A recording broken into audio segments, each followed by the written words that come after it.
అసెంబ్లీలో ఎంఐఎం సభ్యులు వందే మాత్రం ఆలపించలేదన్న బండి సంజయ్ కామెంట్స్ కు మంత్రి పొన్నం కౌంటర్ ఇచ్చారు. ఎంఐఎం సభ్యులపై బండి సంజయ్ స్పీకర్ కు ఫిర్యాదు చేసుకోవచ్చన్నారు. ఆ అధికారం బండి సంజయ్ కు ఉందన్నారు. ఎంఐఎం సభ్యుల తీరును కాంగ్రెస్ సమర్థిస్తోందని అంతకుముందు బండి సంజయ్ కామెంట్ చేశారు.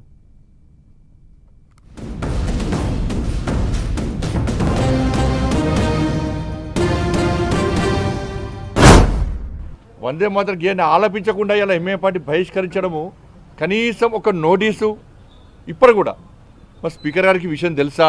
కేంద్రము 2026లో ఉత్తర్వులు ఇచ్చిన విషయం స్పీకర్ గారికి తెలుసా?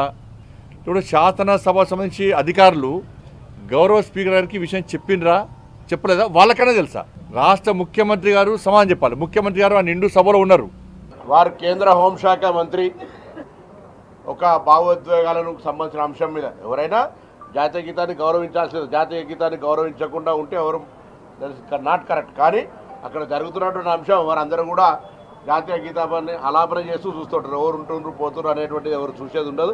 అట్లా మీరు గమనించినట్టయితే తప్పకుండా అందుకు సంబంధించిన అంశాన్ని శాసనసభ పరిధిలో అంశం కాబట్టి మరి మీ పార్టీ నాయకత్వం ఉంది. ఆ అంశానికి సంబంధించి సభ పది దృష్టికి తెమ్మని కోరుతా ఉన్నాం.